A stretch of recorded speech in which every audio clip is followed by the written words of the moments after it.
Steve Forbes is a native of Morristown, New Jersey, and a graduate of Princeton University.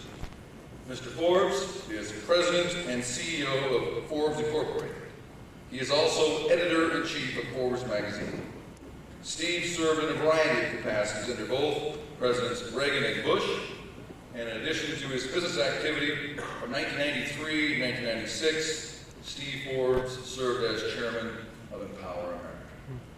Without further ado, let's give a big Cornhusker welcome to Mr. Steve Forbes.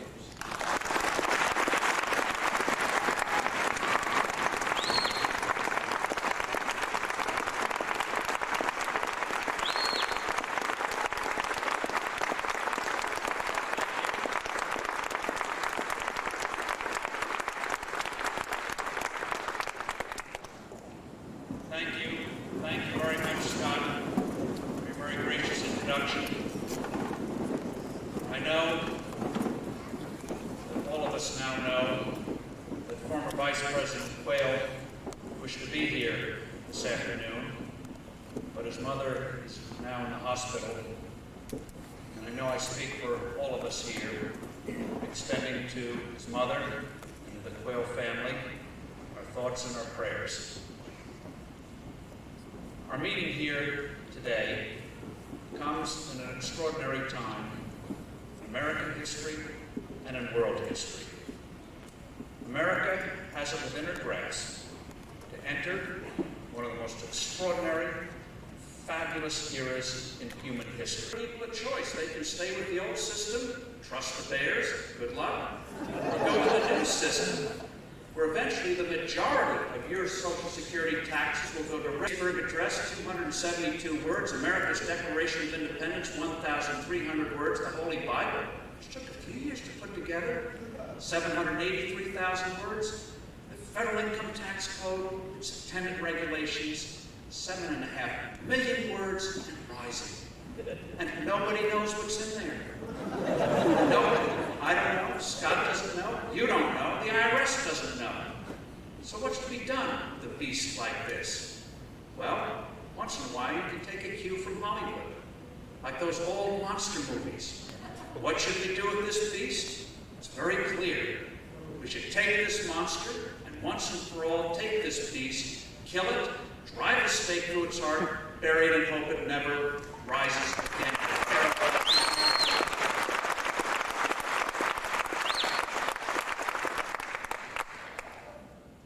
And then another barrier closing to the pursuit of happiness we see playing out today in the farm states, Iowa, parts of Nebraska, Minnesota, the Dakotas, and elsewhere, the growing agricultural crisis. And that's a prime example of what happens when you have dithering, bad decision-making, and just plain ignorance in Washington. That crisis is not just the result of weather, it's not just the result of harvests. It's the result of political and economic mistakes in Washington, D.C. The same thing is happening today, what happened 15 years ago. The Federal Reserve Bank, headed by Mr. Greenspan, wants to slow the American economy down. They think we're too prosperous, they think that causes inflation. That's nonsense. But when they put that kind of squeeze on, the first thing that gets hit is agriculture. It happened 15 years ago, it's happening today. Ann Anderson from Rice Lynn, Minnesota. And the question is, farm prices are such that farmers are losing money and it has a domino effect on the economy. How would you help as president? Well, you're right about, Jan, about the domino effect. When we last did this in the mid-1980s, agriculture got hit hard, and by late 1986, they'd almost toppled the whole economy into a recession. So the first and most immediate thing is to get the Federal Reserve off of this destructive course that prosperity is bad. There's no justification for it. That would have an immediate impact on commodity prices. I mentioned two other immediate things: busting open farm markets, that's tens of billions of dollars that's at stake there, and stop hurting our existing customers. If we had done that, hadn't made these mistakes, Asia in 1997 and elsewhere now in Russia and Latin America, with this bizarre device of devaluations, austerity, higher taxes, that would have meant additional exports of upwards of $20 billion. So that's real money. Now, there are other things that have to be done. There's regulations. The EPA must be must adhere to real hard science and not junk science and emotion. There's drowning in small businesses, including farmers and ranchers, in paperwork. That needs to be tended to, and people like Congressman McIntosh and others have legislation proposed to start to do that. So there are a variety of things that have to be done.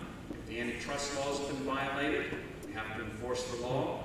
It all ties together. But those three immediate things are not being discussed in most other areas of the country today, certainly not the Federal Reserve. And that's where we have to put the focus on. That's the most immediate thing. And then these other things we can do, and I think it'll have a very positive impact. Agriculture should be a boom business, given our productivity, instead of one mired in a deepening recession depression. The state of readiness of our military is dangerously low. Recruitment is down, and people are leaving the forces. What would you do as president to correct the problem?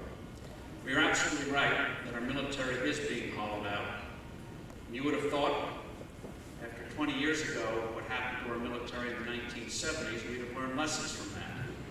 Washington, to say it needs remedial education, is to engage in understatement. The last 6 or 7 years, the military has been hurt. Pay is inadequate, compensation is inadequate, equipment's inadequate. They almost ran out of air-launched cruise missiles during the Kosovo conflict, and the training is not being what it should be, and that's why re-enlistment rates are down. It's not rocket science, it's basics. Adequate compensation, get the equipment that we need. You know, when you write checks, come to that slip saying it's time to reorder. Well, it's high time that a lot of reordering be done in the military on armed services, and have the proper training and do the proper R&D. Will it take resources? Yes, but this is the safety of the United States of America and the free world. And it's not just a military issue. It is fundamentally a moral issue. To ask Americans to don our uniform and to put themselves in harm's way to protect us and not give them everything they need to do the job right is a dereliction of duty by the